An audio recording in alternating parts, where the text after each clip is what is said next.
Hi there. So, Relentless, what's it all about then? Well, a few weeks ago, I was in the middle of writing Safe Haven 7 and the end of Everything 8. I'm kind of doing them both at the same time at the moment. And I got an idea. So I opened a new Word document. I wrote a few lines, and then a few more, and then a few more. And by the end of the afternoon, I had 6,000 words. I carried on with it the following day, and the day after that, and the day after that. And 2.5 weeks later, I had the first draft of Relentless. Now, during this time, Tina still thought I was working on Safe Haven 7 and the end of Everything 8, so this was as much as a surprise to her as it was to anybody.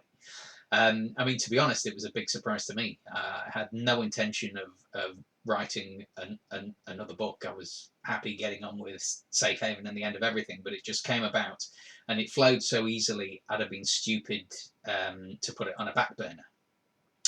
So it's nothing to do with the Safe Haven series at all. It's not post-apocalyptic. It's survival horror, I think, is the best category for it. It's kind of a cross between Hostel and the Hunger Games. And if that sounds like it's your cup of tea, then it's available on Amazon now. It's on Kindle and Kindle Unlimited, and I'll be bringing the paperback out soon. Now, that's pretty much all I can tell you about it. I am going to read the first chapter, so if you don't like spoilers, now's the time to turn off. I'll just have a drink while you're doing that.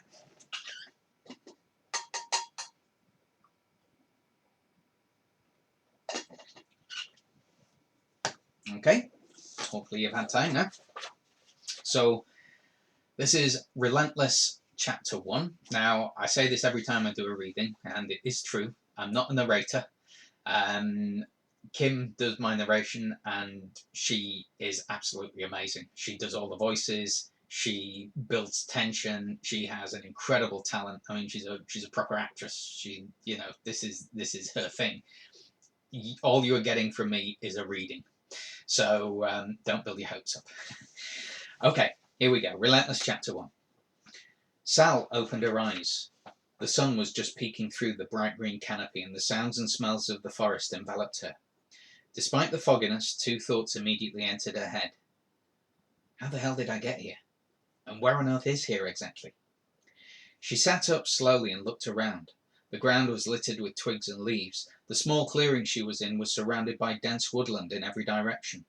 She climbed to her feet, brushing off the remains of the forest-floor detritus that had attached itself to her. The last thing she remembered was getting ready to go out with her best friend, Lauren. They were going to enjoy a nice meal and quiet drink together before the full-on no-holds-barred circus that would be her hen night the following evening. No, wait a minute, that wasn't the last thing she remembered. It was coming back to her now.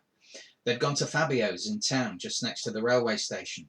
They'd had a couple of drinks there, then they'd bumped into their friends, Pippa, Amber and Susie, and then...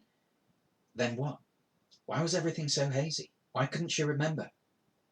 Oh my God, I've turned into my druggy, alky mother, waking up God knows where with God knows who. Wait a minute, what an idiot. This is the start of it. This is some kind of prank. The girls must have slipped me a roofie, driven me out here, and any minute the hen party's going to start. Sal studied her surroundings. Part of her was furious that they'd even think about doing this. Part of her was amused and excited that they would go to such lengths to pull off something she would never ever forget. She glanced down to see she was wearing the same casual attire as she had been for her night out. T-shirt, jeans, Doc Martens. She checked her pockets and giggled to herself. She'd been running late the previous evening. Dan, her fiancé, had bought her a key fob, personal alarm and torch. He was so protective.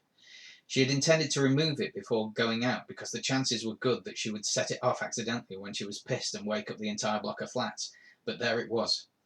She looked around where she had been lying, but there was no sign of her handbag. Hopefully Lauren will keep it safe for me. It was warm for the time of year, and midges were starting to rise into the air. Okay, you lot, she shouted. You got me. This beats the time we tied Amber to a chair and left her in the middle of the roundabout. I can't wait to see what else you've got planned, but whatever it is, you need to hurry up, because these bitey little fuckers are really starting to get on my baps. Sal twirled around, peering through the woodland, waiting for one of or all of her friends to appear, but for several minutes all she could see was trees. Then she caught movement out of the corner of her eye. She turned and squinted, smiling a little at the same time. Is that Lauren? No, too tall to be Lauren. Carrie, perhaps.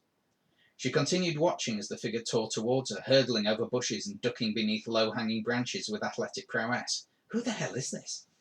The figure burst from the shadows and into the clearing. Sal stood, glued to the spot. Her mouth dropped open. It was a woman, a stranger. She held a sharp stone in her fist. Blood coated the back of her hand and face and stained her otherwise beige vest. The woman's hand shot out and grabbed Sal's upper arm in a vice-like grip. Run! And that's the first chapter. Like I say, they're pretty short. They're not like my usual chapters. And if that sounds like it might be your cup of tea, then maybe you want to head over to Amazon and download yourself a copy.